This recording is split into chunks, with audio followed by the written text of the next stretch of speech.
¿cuáles son las técnicas o por qué se sugiere tanto, se recomienda tanto este tipo de terapia? Bueno, dentro de las técnicas que se utilizan, pues bueno, vamos a verlas desde estos dos grandes ejes, el eje conductual y el eje cognitivo. Algunas de las técnicas, por mencionar, que se pueden aplicar en algún caso de déficit de atención, podríamos estar hablando de las técnicas de modelamiento, que es a partir de un aprendizaje vicario, así se le llama, es decir, un aprendizaje a partir de la observación, y que me van modelando la forma en cómo voy a actuar o cuál es la manera en cómo voy a generar esta conducta más adaptativa. Otras técnicas que ayudan a incrementar las conductas, una de ellas es la economía de fichas, que se basa mucho en el reforzamiento positivo, entendiendo como reforzamiento positivo no necesariamente un premio, sino pueden ser muchos otros elementos que lo que hagan es incrementar la conducta. Sobre todo lo que buscamos es incrementar la conducta deseada. Algunas técnicas que se pueden utilizar para disminuir conductas desadaptativas es, por ejemplo, una de ellas es el costo de respuesta. Y esto, créanme que vemos el nombre técnico, pero realmente se ocupa en el día a día y más con estos niños, ¿no? Que lo que se busca en la terapia cognitiva conductual es un equilibrio y una justificación de cuándo aplicar o cuándo ocupar esa técnica en específico. Y costo de respuesta se refiere a la pérdida de algún beneficio o la pérdida de algún privilegio al presentarse una conducta inadecuada. Otro tipo de técnicas, por ejemplo, puede ser una que se llama reforzamiento de conductas incompatibles, es decir, que yo aplico, realizo conductas que son opuestas a lo que normalmente haría. Por ejemplo, si yo me pongo nerviosa ahorita dando el webinar y comienzo, no sé, a morderme las uñas o comienzo a, no sé, hacer ciertas conductas que en lugar de calmarme, me pongan más estresada, más ansiosa, entonces, pues ahí lo que va a hacer es incrementar mi preocupación o incrementar el estrés. Entonces tengo que hacer una conducta incompatible. ¿Cuál es esta conducta incompatible? A lo mejor sería respirar, o sea, la respiración, el darme ciertas pausas, y entonces eso me va a permitir continuar, seguir dando el webinar, y al final mi nivel de ansiedad o estrés se va a disminuir. Con relación a las cognitivas, como ya habíamos comentado de los puntos importantes a trabajar, entre ellas las funciones cognitivas que se pueden ver beneficiadas con alguna técnica cognitiva conductual es la memoria de trabajo y la planeación, y también lo que tiene que ver con el control emocional y la inhibición. ¿Con qué lo vamos a relacionar? ¿Con qué técnica?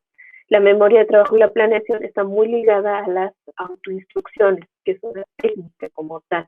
Las autoinstrucciones nos ayudan a saber los pasos que tenemos que realizar para concluir o finalizar una actividad, y que incluye una serie de procesos o etapas, porque nuestro objetivo es que no necesitemos ayuda para recordar los pasos que tenemos que realizar, pero sí necesitamos estas etapas para poder consolidar ese aprendizaje.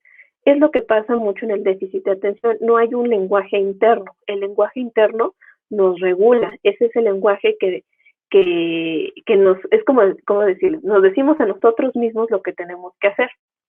Pero lo que pasa en el déficit de atención es que no está este lenguaje interno que brinda estructura, y las autoinstrucciones nos ayudan a eso, a lograr ese objetivo.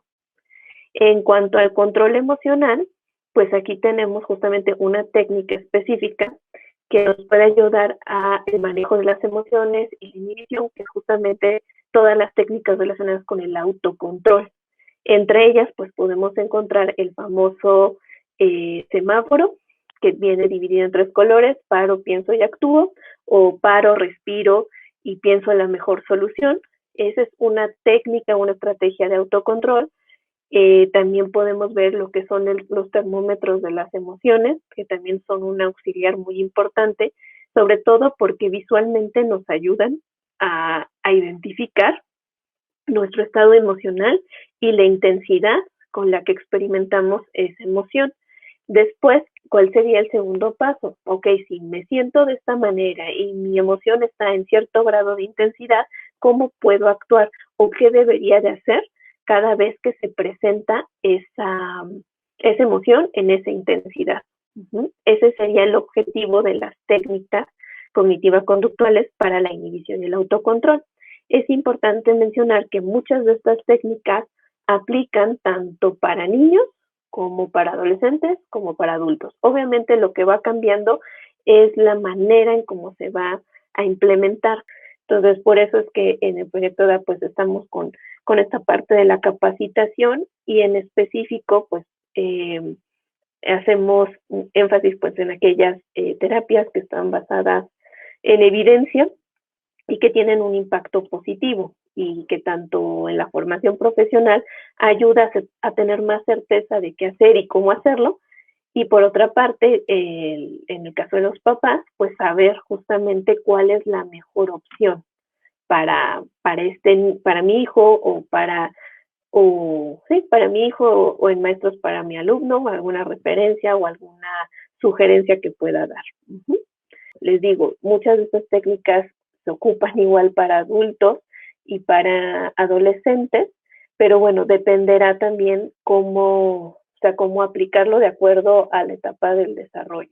Algunos sí necesitarán material más visual, pero en general lo que más se recomienda es esto que les comentaba de la experiencia de aprendizaje, es decir, llevarlo a la práctica y practicarlo constantemente. Que eso también se puede hacer dentro de la terapia o buscar estos experimentos conductuales a partir de lo que vamos conociendo al paciente para que lo pueda llevar a cabo o para que lo pueda implementar, ¿ok?